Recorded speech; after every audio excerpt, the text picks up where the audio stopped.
Հայկական մշակույթում առանձնակի տեղ ու դեր ունի Սուրբ Սարգիս Զորավարի տոնը։ Թեև Սուրբ Սարգիսը ազգությամբ հայ չէ, սակայն նրա հավատապաշտությունն ու նահատակությունը կապված է Հայաստանի հետ։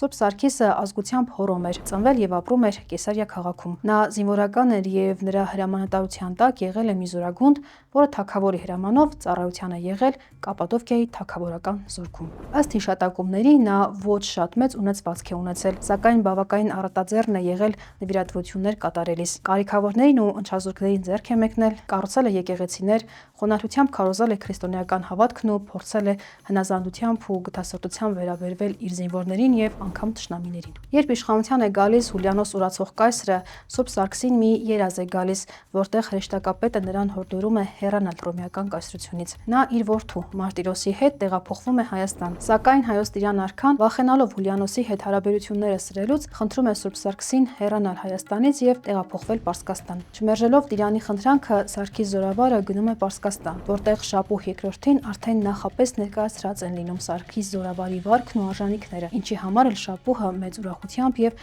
պատիվներով է ընդունում նրան եւ կարգում է իր զորքերից մեկի զորագլուխ։ Համեստաբար ընդունելով իրեն տրված պատիվները, Սարգիս Զորավարը մեծ համբավ է ձեռք բերում եւ բավականին ազդեցիկ դեր է ունենում Պարսից զորքի մոտ։ Ինչպես նմանատիպ այլ դեպքերում, այս դեպքում եւս նրա հանդեպ նախանձով լցված արքունականներից մի քանիսը Շապուհ արքային հրահրում են Սարգիսի դեմ եւ հայտնում նրա քրիստոնյա լինելը։ Երբ թագավորը իմանում է, որ Սարգիսը քրիստոնյա է եւ իր զինվորներին նույնպես քրիստոնեություն է քարոզում, նեղ սրտում է եւ չցանկանալով իր լավագույն զինվորականներից մեկին կորցնել, առաջարկում է Սարգսին ընդունել զրադաշտականություն։ Սակայն Սարգիս Զորավարը մերժում է առաջարկը, ինչն էլ հարուցում է Շապուհ արքայի եւ Մոգերի զայրույթը։ Զայրացած Մոգերը հարձակվում են Սարգիս Զորավարի եւ նրա որդու Մարտիրոսի վրա, նրանց չարչարում ու ծեծի են ենթարկում։ Հալածանքներին չդիմանալով Մարտիրոսը մահանում է։ Շապուհը հրամայում է բանտարկել Սարգիսին եւ ժամանակ տալ որոշումը վերանայելու համար։ Սակայն Սարգիսը հավատարիմ է մնում իր հավատքին, ինչին ի պատասխան, համաձայն տեղեկությունների,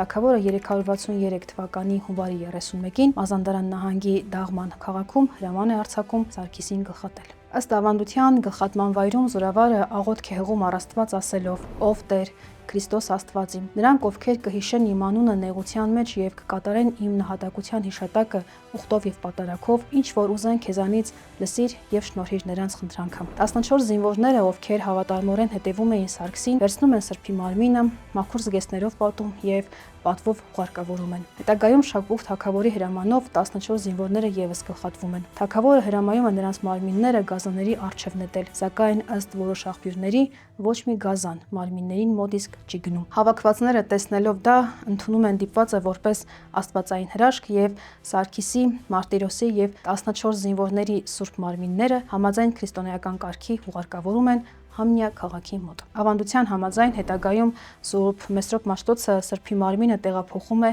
Կարբի, որտեղ էլ նրա պատվին կառուցվում է եկեղեցի։ Սրբի ատամներից մեկը Սուրբ Մաշտոցը տեղադրում է խաչափայտի մեջ եւ օծում է այն։ Որոշ ժամանակ անց Մաշտոցն այդ խաչափայտն իր հետ տեղափոխում է Վրաստան եւ կանգնեցնում է Գագա բլրի վրա։ Սուրբ Սարգսի տոնը հայ առաքելական եկեղեցու տոնացույցում ունի իր առանձին տեղը։ Նրա հիշատակը նշվում է Սուրբ Զատիկից 9 շաբաթ առաջ, առաջավորած պահքին հաջորդող շաբաթ օրը։ Տոնը ունի 35 օրվա շարժականություն եւ տոնվում է հունվարի 18-ից փետրվարի 23-ն ընկած ժամանակահատվածում։ Ամենայն հայոց Գարեգին Բ հայրապետի տնօրինությամբ Սուրբ Սարգիս Զորավարի տոնը հռչակվել է երիտասարդների օրհնության օր։ Մեկնաբանություններում գրեք Սուրբ Սարգսի թե Սուրբ Վալենտինի տոնն եք նախընտրում եւ հետեւեք Ռենեսանսին նոր բացահայտումների համար։